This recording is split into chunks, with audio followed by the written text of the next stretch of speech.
Bonjour, chers internautes. Nous vous saluons tous sur notre page Promise Land, une terre promise.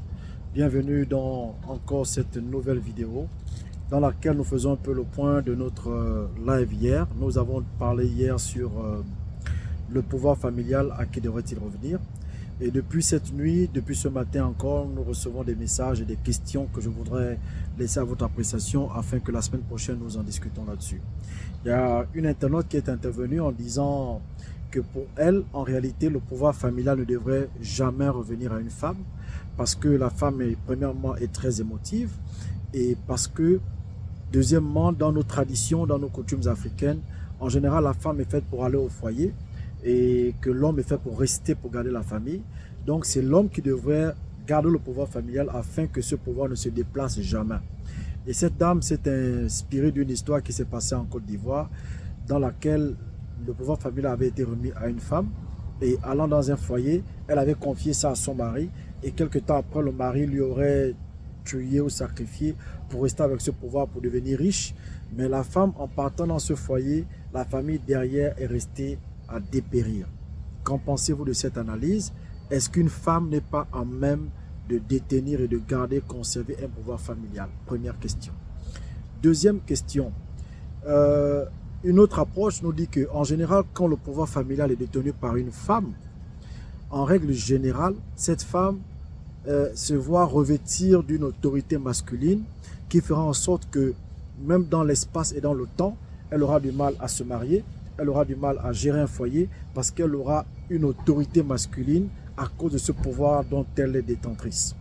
Pensez-vous que le pouvoir familial soit un frein à l'épanouissement sentimental, émotionnel, conjugal d'une femme si c'est elle qui le détient?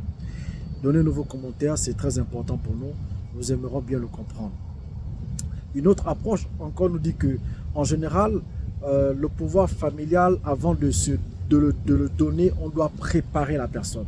Parce que n'y avoir pas été préparé peut nous exposer à la folie, à la sottise dans ce pouvoir si on ne sait pas comment le maîtriser. Qu'en pensez-vous? Est-ce qu'il faut nécessairement une préparation? Si oui, quelles sont les techniques de préparation pour une personne qui doit détenir ce pouvoir familial? C'est important pour nous de le savoir parce qu'il y en a qui pensent qu'on se lève comme ça un matin et puis comme on a un bon cœur ou bien comme on pense bien aux gens, on peut bénéficier de ce pouvoir familial. Troisième et dernière approche, il y a une dame qui nous écrit de Libreville qui nous fait part de sa situation que je voudrais laisser à votre appréciation. Elle nous dit qu'elle est l'aînée d'une famille et en tant qu'aînée, elle dispose d'un très bon cœur envers ses petits frères et petites sœurs.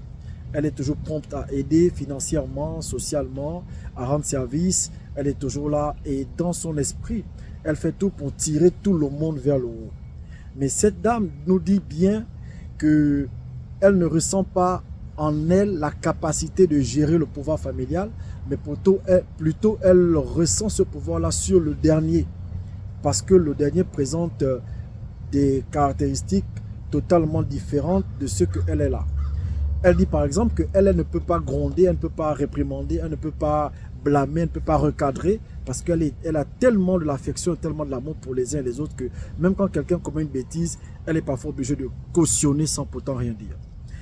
Et cette dame nous dit que pour elle, quelqu'un qui doit détenir le pouvoir familial doit être quelqu'un qui peut rassembler, comme nous l'avons dit, qui peut unir, qui peut aider, qui peut se mettre au service des autres, mais quelqu'un qui soit aussi capable de sanctionner, de gronder, de blâmer, de réprimander lorsque ça va mal. Et elle ne se sent pas capable de faire ces choses-là. Question, pensons-nous que pour avoir le pouvoir familial, il faut aussi bien être aimable envers tout le monde, être généreux, être affectif, mais qu'il faut aussi savoir réprimander et sanctionner quand ça va mal?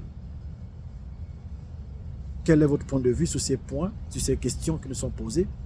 Vos réponses sont importantes et nous en discuterons encore ce dimanche, dans notre prochain live où nous recevrons encore d'autres hommes de Dieu, d'autres personnalités de la société civile, des chercheurs, des personnes qui sont capables de nous apporter une réponse.